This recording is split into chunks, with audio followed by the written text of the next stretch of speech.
Hi guys, I'm Andrew Davidson, and thank you for checking out another As Per My Ability video. If you like what we do at As Per My Ability, make sure that you comment, like, subscribe, share us with your friends.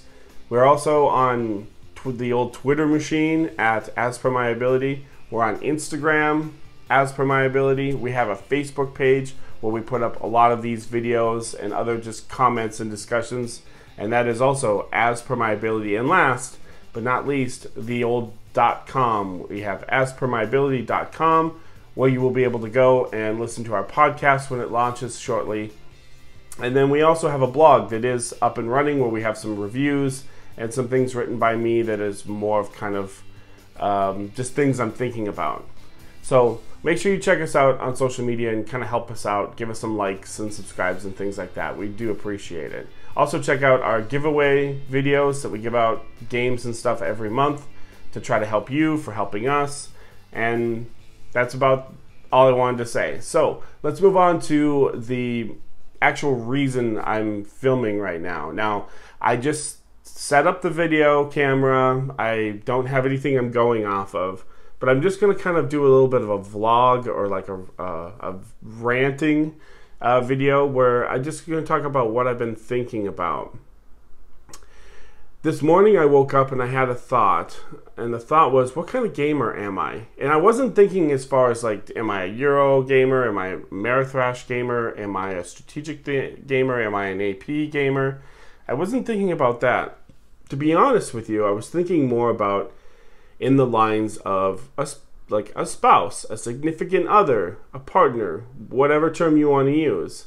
What kind of gamer do I want in my life? So what kind of gamer am I? What kind of gamers are there? And as I laid in bed and thought about this, I came up with about 4 categories of gamers, and I'd like to go through them right now. So the 4 different categories I thought about, and this is just what I've been thinking about. Number one completely blows my mind. The number one is basically someone who doesn't play games at all. I mean, at all. Now, I know you're thinking like, well, that seems kind of weird. And to me, it's a completely foreign thing since I play games every day almost. I'm making videos and reviewing games and talking about games and blogging about games, to come across someone who's like, I don't play a game. Last time I played a game was Monopoly when I was like 12 years old back in 1992 or whatever. You know, it's like, wow, that's crazy. But there are people like that. There are 2 people that I know in my personal life right now that are like, I don't play games. I am not going to play a board game. And the one gal that I actually know, her excuse, I guess if you want to call it an excuse, her reason would be a better term, I guess, is that she feels it's a waste of time. She feels that going outside, getting some sun, doing something proactive, maybe building a shed, or, you know, she's very physically fit, so that's something that's big, that's a part of her lifestyle, that's obviously not a part of my lifestyle, because gaming is part of my lifestyle. And so trying to get her to sit down and play just anything, like any type of a card game, even just a standard, you know, poker type game, no. She's like, if I'm going to waste an hour of my life, I'd rather be outside, I'd rather be on a bike, like biking around, or if the weather's crummy outside, I'd rather be inside, like cleaning my apartment or rearranging, or maybe running on the treadmill, like doing things productive with my life. For her, there is no value in playing games. There's no value in the strategic and the interaction and the social part and, you know, all that stuff I'm not really going to get into. And so that's number one, people that don't play games, like at all. I never thought that there would be someone that would be so against playing games, but yeah, I know of at least 2 of them. And so that's number one category.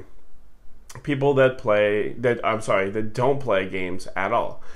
Category number 2 is basically people that are like, you know, they're not against games. They're not number 1, which is why they're number 2. That's the distinction. Is that, you know, when grandma comes over, during the holidays, gosh, she really loves to play Farkle or Clue. God, Grandma loves to play Clue. We always play Clue every holiday when Grandma comes around. That's kind of type number 2. Type number 2 are people that don't necessarily really own games. If they do, it's maybe 1 or 2. They play what I consider 5 or less games a year. So that would be, like I said, when Grandma comes around, Thanksgiving, Christmas time, maybe New Year's Eve, do like party games with friends and stuff like that, or maybe there's some drinking party games or whatnot, but they kind of play what I've already thought of in my bed this morning, 5 or less games a year. And so that's category number 2. Number 3 obviously is a step up from that. These are people that own a decent amount of games. I'd say anywhere between 8 to 12 games that they own. And when I say games, I mean kind of like modern games, like a Ticket to Ride or King of Tokyo, maybe Dominion, something like that. And they play about 12 to 15 games a year. So that's, if you think about it, about 1 game every month. And that's cool, that's great. That's just another category of what kind of a gamer are you? Yeah, I like games. Yes, I do play games. And yes, I do own some games. You know, they see a little rack. You can see pictures, a little rack of about maybe 8 to 12 games. That's great. They are gamers. They do game. I would say someone in my family would fall under this category. They have a few games on a shelf. They probably play games once a month, or they're within that parameter of, 12 to 15 games a year. So they do enjoy games, they do play games, but they don't like go out of their way to play games. It's just kind of like, on average, about a once a month kind of thing. Maybe they once a month get together with some coworkers on every third Friday or something, and they play some kind of a trivia game, or wits and wagers, or just one, or like some kind of a party game. Or maybe they really love Dominion. I don't know. So that would be the third level or third category of gamers. The fourth category, which is where I would place myself, these are people that are constantly playing games.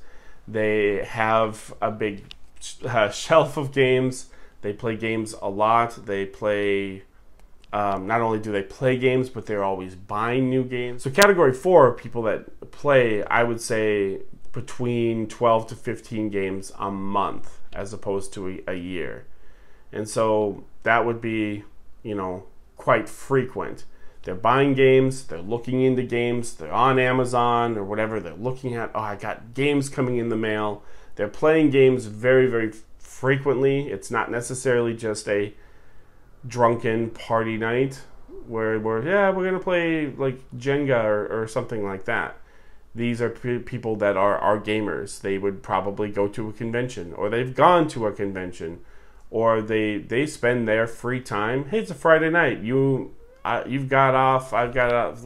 Let's play games. That's like the first thing that comes to them, as opposed to the previous category where it's not really the first thing that comes to them. Maybe they've got family and they've got other interests that they want to do. They want to go frolfing or mini golfing or something else like that. They still play games, but like I said, it's like 12 to 15 times a year. And so I'm in category number 4. And I'm not creating this hierarchical thing to establish some sort of class system of I'm better than this, or I own more games than the previous category, so I'm better. I just was thinking in bed of like, how do you kind of basically categorize the types of people that I've run into over the course of 10 years and their gaming experience and their level of gaming, the duration of their gaming. And that's just kind of what came to me while I was laying in bed. I came up with 4 categories. 1, 2, 3, and 4. You don't play games at all. You'd rather be outside, like running around or doing something proactive, playing frisbee golf or something like that. 2, you play games, once in a while during the holidays when grandma's around, or whatever. I'm just using grandma as an example. 3, you own some games. You're like, yeah, we got a little game collection over there in the corner, and you probably play about on average about once a month, 12 games a year. And then you have category 4, where you're playing 12 to 15 times at least a month, and you have a pretty big, expansive collection of games. So let's reframe it back into my original thought about couples.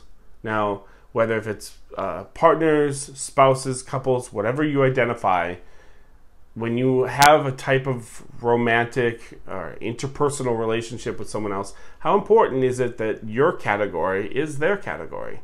Is that a big deal? And those are kind of the questions that I asked myself. Could I sacrifice the time that I spend writing about games, playing games, learning new games for someone who's maybe in the second category or maybe in the first category? I'm in 4, she's in 1. Like, is that something that I could do? Is that something that you could do? So this is really not a video that goes anywhere, but I do want to propose a couple of questions before I just sign off. And the 2 questions are this. The one question is, what kind of gamer are you? What category do you place yourself in? And number 2, what would you sacrifice for an interpersonal relationship? They say birds of a feather flock together. They say it's not what you're like, it's what you like that make relationships. They also say that opposites attract. I mean, there's so many different schools of thought of how people connect and how there's chemistry. But if you're one of the people like me that's a pretty serious gamer, maybe you would nod and say, yeah, I'm in that 4th category. I've got a whole bunch of games. I play games like every chance I get, any opportunity I get. I buy games all the time. Think about your spouse, if you are married, or your girlfriend or boyfriend, and just think about what their category is, and what your category is. Is there a big difference?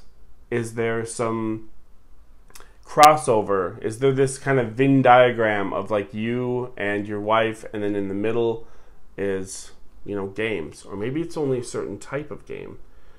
So those are the 2 questions that I was just kind of thinking about. What kind of gamer am I? And what kind of person, what category of person do I want if I'm going to go out and meet somebody and say, hey, I'm into games. Do you like board games? What could I accept? What could I not accept? And what I really want is people to comment. If you're seeing this video, please, please, please, if you've hung with me for this like 15 minutes or however long, if you've hung with me this long, please leave a message. If you're married, if you're a gamer and you're married, leave a message. Talk about you and your wife. We play games. We met because we like games. Or maybe my wife doesn't really play a whole lot of games, but she allows me to have game nights or go to like attend game nights, and I just want to hear about the different dynamics between these interpersonal relationships and games, and where they overlap and where they don't overlap. So that's all I have to say. Again, make sure, like I said at the beginning, check out our social media. Please just interact with us. Come by, say hi, because we love it when people say hi. So that's all for me. I will see you guys all at the next video. Take care.